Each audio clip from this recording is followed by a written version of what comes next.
Shalom. Welcome back to this devotion in the name of Jesus. Shalom इस devotional में पुनः आपका स्वागत है मसीह यीशु के नाम से। We cannot thank the Lord enough for the series that He's taking us through. और हम जो है जितना धन्यवाद दें परमेश्वर को उतना कम ही होगा जिस तरह से वो हमको ये अंत के समयों के बारे में सिखा रहे Through हैं। this series that He's teaching us empty number of things which is very, very vital for us to know. और बहुत ही सारे महत्वपूर्ण बातों को वो हमको सिखा रहे हैं जो ज़रूरी है कि हम जानें।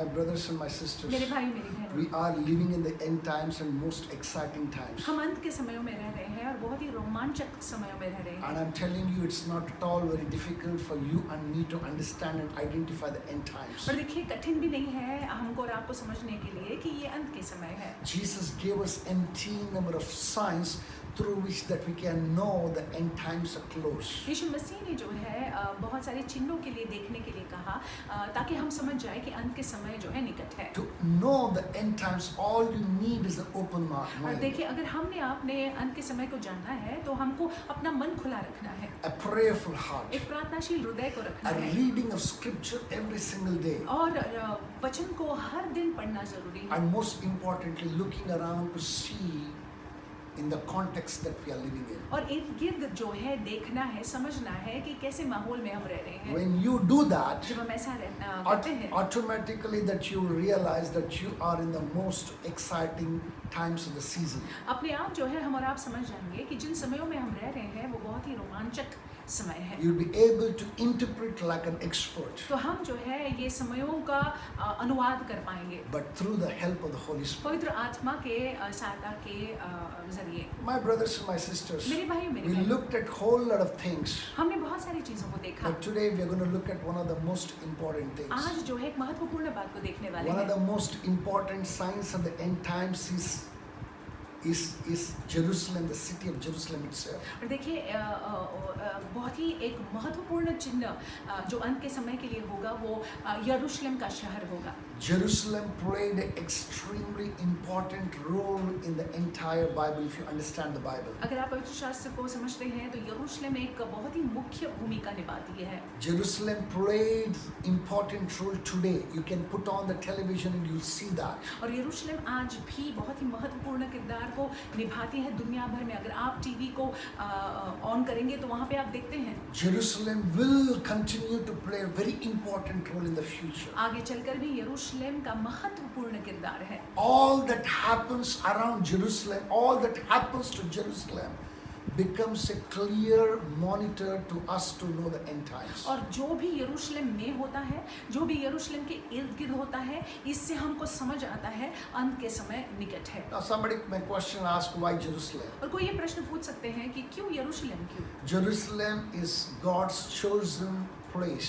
यरूशलेम जो है यहोवा का चुना हुआ स्थान He है। has chosen it for himself. उन्होंने उस स्थान को अपने लिए चुन रखा है। If you look at Jeremiah 3:17, अगर आप यिर्मयाह के 3 अध्याय के 17वें वाक्य में देखते I want हैं, us to open to Jeremiah आइए हम खोलेंगे यिर्मयाह chapter 3 verse 17. 3 अध्याय 17वां वाक्य। I'm going to read it for you from the NKJV version. It says, "At that time Jerusalem shall be called the throne of the Lord, and all the nations shall be gathered to it, to the name of the Lord, to Jerusalem. No more shall they follow the dictates of their evil hearts." उस समय यरूशलेम यहोवा का सिंहासन कहलाएगा और सब जातियां उसी यरूशलेम में मेरे नाम के निमित्त इकट्ठी हुआ करेगी और वे फिर अपने बुरे मन के हट पर न चलेगी। Jerusalem is the dwelling place of God. और यरूशलेम जो है यहोवा का स्थान है। That is where the throne of God on earth is. और पृथ्वी पर अगर देखा जाए तो यहोवा का सिंहासन वहाँ पे है। Praise God. Jesus said it very beautifully in Matthew chapter 5 verse 35. यीशु मसीह ने बहुत ही सुंदर रीति से कहा मत्ती 5 और 35 में। He was edifying and he was telling his disciples not to swear. और वो अपने शिष्यों से कह रहे हैं कि शपथ नहीं खाना है। One of the things that he said not to swear on is Jerusalem. और एक चीज को लेकर शपथ नहीं खानी है वो है यरूशलेम। Why? He said that it's a city of a great king. क्यों? उन्होंने कहा कि ये यरूशलेम जो है एक महान राजा का स्थान है। Praise God. And if you look at Ezekiel chapter 5 verse 5, और जब आप इज़ेकियेल की किताब में देखते हैं, let's open our Bibles to Ezekiel chapter 5 verse 5. इज़ेकियेल की किताब में हम खोलेंगे 5वां अध्याय 5वां We're वाक्य, going to look at a lot of scriptures because the scriptures is going to prove whatever that I'm going to say. और हम बहुत सारे वाक्यों को देखने वाले हैं क्योंकि जो मैं कहूँगा वो उन वाक्यों पर आधारित होगा। Ezekiel chapter 5 verse 5, I'm reading for you in the NKJV version. It says, "Thus says the Lord God, this is Jerusalem. I have set her in the midst of the nations and the countries all around her." प्रभु यहोवा यो कहता है, यरूशलेम ऐसी ही है, मैंने उसको अन्य जातियों के बीच में ठहराया और वह चारों ओर देशों से घिरी है। The international superpowers may be many. और अंतर्राष्ट्रीय जो सुपर पावर्स है बहुत सारे हो सकते हैं। The capital of the international superpowers may be many. और जो अंतर्राष्ट्रीय सुपर पावर्स के जो कैपिटल है या मुख्य जगह है वो बहुत सारे हो सकते हैं। When it comes to God, लेकिन जब परमेश्वर के बारे में बात आती the है, earth's super powers capital remains Jerusalem. यरूशलेम जो है वो सुपर पावर कैपिटल है, मुख्य स्थान है। Hallelujah. For Hallelujah. God doesn't look at any other country, any other place, but He only looks at Jerusalem as a city. और क्योंकि परमेश्वर जो है बाकी के जगहों को नहीं देखते हैं, यरूशलेम को देखते हैं शहर होने के नाते। This morning I want us to learn, rather see three important things concerning Jerusalem. इस सवेरे के वक्त हम चाहते हैं कि 3 महत्वपूर्ण बात यरूशलेम को लेकर हम सीखें। Number one, we want to see the importance of the rather strategic importance of Jerusalem as a city. और हम देखना चाहते हैं कि कैसे यरूशलेम शहर होने के नाते जो है बहुत ही सोच समझकर रखी हुई है। You know, the Bible tells us to pray for Jerusalem, the peace of Jerusalem for that matter. पवित्र शास्त्र में हमको कहा गया है कि यरूशलेम की शांति के लिए हमने प्रार्थना करनी है। Why? Because the peace of Jerusalem will have its far-reaching effects in all other areas, all other parts of the world. क्योंकि यरूशलेम अगर शांति पूर्वक है तो बाकी के दुनिया के क्षेत्र पर इसका प्रभाव है। When you know the end times are, और जब आप जानते हैं कि अंत के समय है, let's hear it from the mouth of Jesus Christ Himself. यीशु मसीह के नाम को हम यीशु मसीह के मुख से हम सीखेंगे। Let's open our Bibles to Luke chapter 21 verse 20. लूका की किताब 21वां अध्याय और 20वां वाक्य। 21:20 gives us a very beautiful description of how the end times are going to take place from the mouth of Jesus Christ. He says, "But when you see Jerusalem surrounded by the armies, then know that its desolation is near." लूका की किताब 21वां अध्याय और 20वां वाक्य, जब तुम यरूशलेम को सेनाओं से घिरा हुआ देखो तो जान लेना कि उसका उजड़ जाना निकट है। My brothers and my sisters, when you see all the armies, the strongest and the most powerful armies of the world surrounding Jerusalem and trying to fight Jerusalem, that is when you will know that the end has come, because it is strategically placed by God Himself. और देखिए जब आप देखते हैं अगर दुनिया भर की सेना जो है यरूशलेम को घेरेगी, तब जो है हम जान लेंगे कि अंत जो है वो आया हुआ है, क्योंकि यरूशलेम जो है जिस तरह से वो रखी गई है, जो क्षेत्र में वो रखी गई है, सोच समझकर यहोवा ने रखा हुआ है। Remember one thing. से एक बात को याद It is रखिएगा, on this Jerusalem that Jesus Christ was crucified. और इस यरूशलेम में ही यीशु मसीह क्रूसित हुए।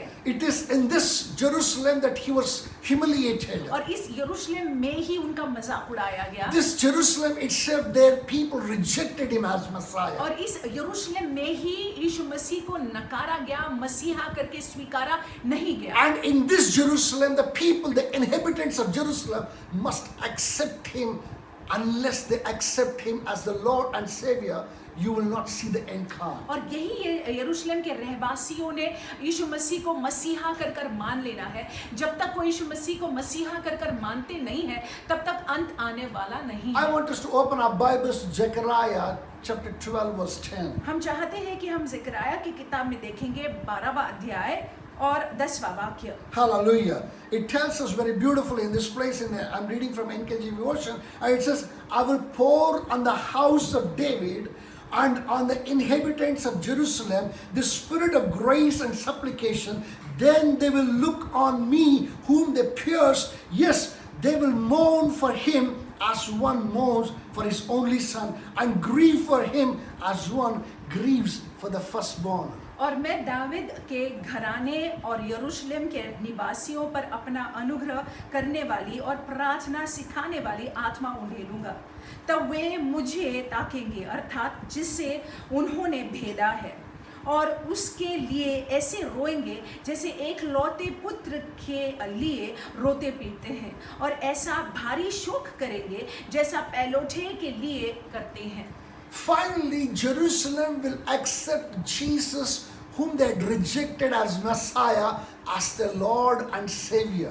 देखिए, अंत में यरूशलेम यीशु मसीह को स्वीकारेंगे जिनको उन्होंने नकारा था मसीहा होने के नाते। They will call upon him as the Prince of Priests to give the peace to them. और देखिए, वो यीशु को पुकारेंगे, शांति के राजकुमार को पुकारेंगे, ताकि शांति का राजकुमार उनको शांति दे। They will confess him as the Redeemer and their King.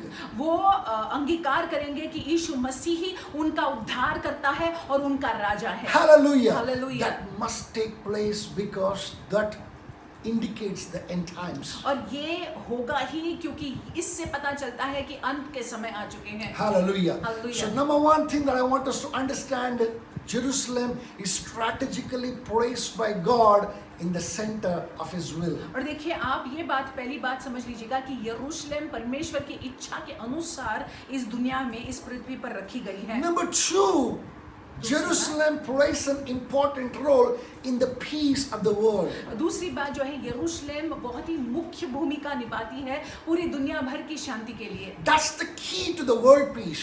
वही एक चाबी है पूरी दुनिया भर की शांति के लिए। Hallelujah. Hallelujah. You put on the television, अगर आप टेलीविजन को you लगाते open हैं, the newspapers, अखबारों को खोलते हैं, go to the international news, आप इंटरनेशनल अंतर्राष्ट्रीय or the अखबारों को world, देखते हैं, or the world news in the newspaper and Newspaper में, in the news section of our the television. और दुनिया की खबरों को अगर देखते हैं, Praise God, you will find at least one news item featuring Jerusalem. तो यरूशलेम को लेकर जो है एक बात तो होगी ही होगी। Praise God, why is it so? ऐसा क्यों है?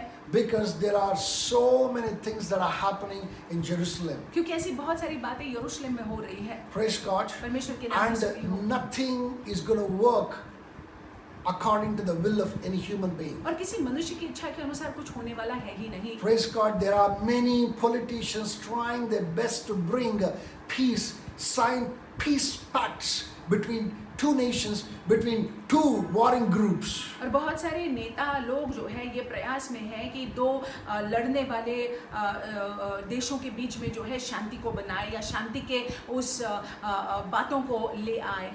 They think that it is very easy to deal with this particular problem. और उनको ऐसे लगता है कि बहुत आसानी से जो है इसका हल निकाला जा सकता है। Middle East problem, the Palestine problem, the Jerusalem problem cannot be brought to an end unless the Lord himself does it. और देखिए, फिलिस्ती और इजराइलियों का जो प्रॉब्लम है, जो समस्या है, उसका अंत नहीं हो पाएगा जब तक कि यीशु न आए और अंत करे। The Lord himself will come down to solve the problem. Until he solves it, nothing is going to help them. जब तक यीशु मसीह हल न दे, जब तक वो न आए हल देने के लिए, तब तक जो है कोई हल नहीं है। Zechariah chapter 12 verse 3 says it very beautifully. ये ज़करिया की किताब में 12वां अध्याय 3 वाक्य में बहुत सुंदर रीति से I कहा गया think that है। all the world leaders should listen to it, and they should not make a very irresponsible statement. और दुनिया के पूरे अगुआ लोगों ने ये सुनना चाहिए। Praise God, it says what? And it shall happen in that day that I will make Jerusalem a very heavy stone for all the people. All who would heave it away will surely be cut in pieces, though all nations of the earth are gathered against it. और उस समय पृथ्वी की सारी जातियां यरूशलेम के विरुद्ध इकट्ठी होंगी, तब मैं उसको इतना भारी पत्थर बनाऊंगा कि जो उसको उठाएंगे वे बहुत ही घायल होंगे। Praise God. परमेश्वर के नाम से Anybody who tried to deal with Jerusalem, anybody who tried to deal with especially the Middle East problem, they are bound to get hurt because God has appointed it to be so. और जो कोई भी ये प्रयास करेंगे middle east में समझौता करने के लिए या फिर शांति को लाने के लिए, वो खुद जो है घायल हो जाएंगे, क्योंकि वचन में ऐसा लिखा हुआ है। Every peace pact should stumble upon one thing, that is Jerusalem. और हर एक जो शांति की बातें जो है यरूशलेम पर ही आधारित है. Hallelujah. Hallelujah. So my brothers and my sisters, सो मेरे भाइयों मेरी when we बहनों, talk about Jerusalem, जब हम यरूशलेम के बारे में बात करते हैं, that plays a very key role in the world peace. सो दुनिया की शांति में यरूशलेम एक मुख्य किरदार को निभाती है. Number 3 and very, very important thing. तीसरी बात और महत्वपूर्ण बात, It is on Jerusalem, it is on Mount Olives that the Lord will show up in His second coming. और यरूशलेम में ही माउंट ऑलिव्स पर ही यीशु आने वाले हैं. Listen to this carefully. ध्यान से In सुनिएगा. this end time series that we are learning something very important. ये अंत के समयों के सीरीज में हम कुछ महत्वपूर्ण सीख रहे हैं. Jesus coming is twofold. यीशु मसीह का आना दो प्रकार से है. One is the secret coming, एक तो वो गुप्त में आएंगे another is the open coming. और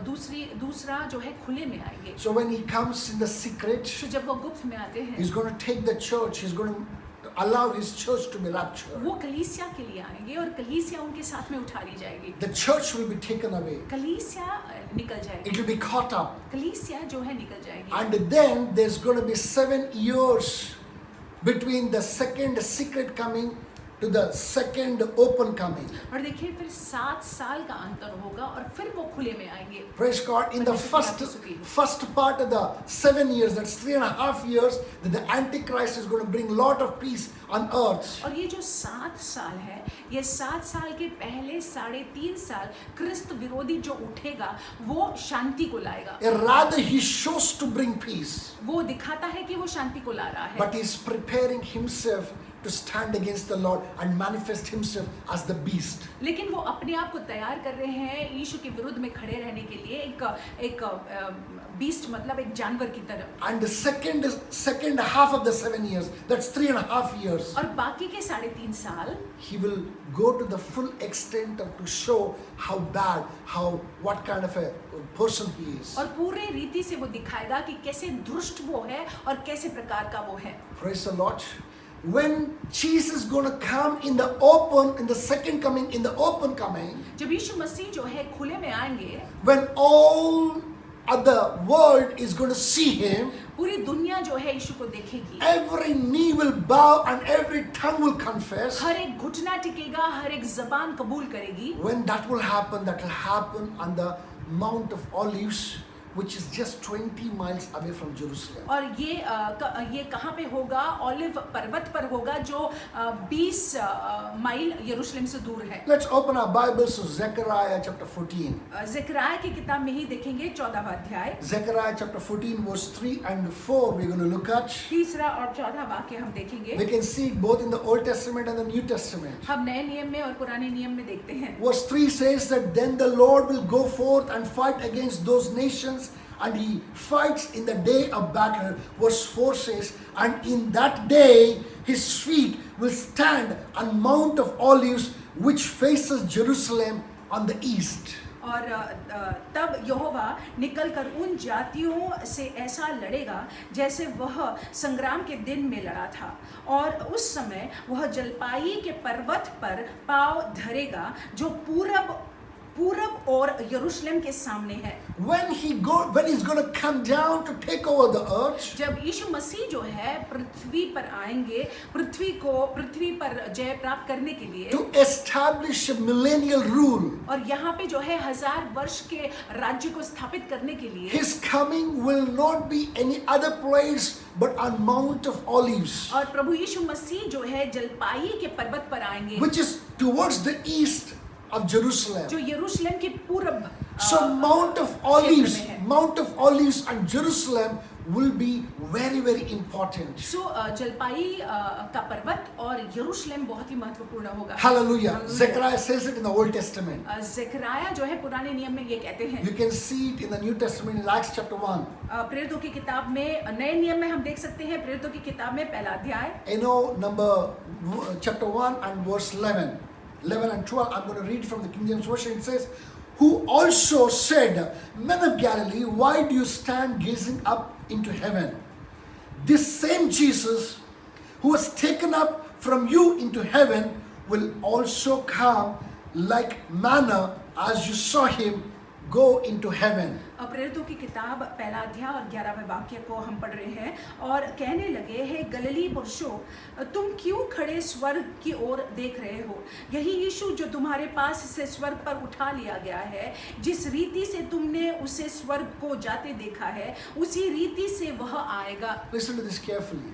It is on the Mount of Olives that he ascended into heaven. और देखिए, जलपाई के पर्वत से ही वो उनका स्वर्गारोहण हुआ। And the angel came down to tell the disciples not to keep looking, staring at the heavens, because the one who's ascended into heaven is going to come back once again. और स्वर्गदूत जो है वो आए और उन लोगों से कहने लगे कि आकाश की ओर ताकते मत रहो, जो यीशु मसीह जिनका स्वर्ग आरोहण हुआ वो उसी रीति से फिर आने वाले हैं। From where he's taken up, he's going to come down from there itself. जहाँ से उनका स्वर्ग आरोहण हुआ वहाँ पे ही वो वापस आने वाले हैं। So, my brothers and my sisters, सो मेरे भाइयों मेरी बहनों, Jerusalem plays a very important role. सो यरूशलेम जो है एक बहुत ही मुख्य भूमिका को निभाती है। Hallelujah. Hallelujah.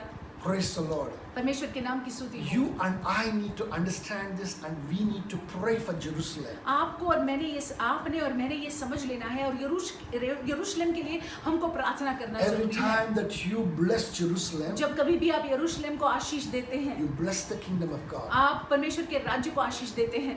A prophet like Daniel, Daniel की तरह एक नबी, every time that he prayed, he opened his windows towards Jerusalem and he prayed. क्षमा कीजिए, डैनियल नबी जब कभी भी उन्होंने प्रार्थना की तो अपने खिड़की को यरूशलेम की ओर खोला और वो प्रार्थना करते थे। That is how important Jerusalem is. और इतना ही महत्वपूर्ण यरूशलेम है। Anytime that you talk about Jerusalem, you're talking about the city of God, you're talking about the dwelling place of God, you're talking about the throne of God. और जब कभी भी हम यरूशलेम के बारे में बात करते हैं, हम परमेश्वर के शहर के बारे में बात करते हैं, हम परमेश्वर के सिंहासन के बारे में बात करते हैं, हम परमेश्वर के उस जगह के बारे में बात करते हैं। So, as watchful Christians, सो एक सतर्क मसीह होने के नाते you and I are required to pray for Jerusalem. जरूरी है कि हम और आप यरूशलेम के लिए प्रार्थना करें। As sober Christians, और जैसे एक सौम्य विश्वासी होने we के need नाते to keep a track of all that is happening around Jerusalem, जो यरूशलेम के इर्द गिर्द हो रहा है उस पर थोड़ा ध्यान दीजिएगा, because it's going to give us a great sign towards the end times. क्योंकि उसकी वजह से जो है हमको और ज्यादा स्पष्टीकरण मिलेगा अंत के समय को लेकर। Hallelujah. Hallelujah. So, blessing this morning Jerusalem, सो इस सवेरे के वक्त हम यरूशलेम को आशीषित कहते I हैं। want us to go into the day. हम यरूशलेम को आशीषित करते हुए हम दिन में जाएंगे। Even as you bless Jerusalem, जैसे हम यरूशलेम को आशीषित करते you हैं, shall surely be blessed in आप the भी day. आशीषित होंगे यीशु के नाम से। Hallelujah. Hallelujah. You have a fantastic day. आपका दिन बड़ा आशीष में जाए। God bless you. परमेश्वर आपको आशीषित रखे।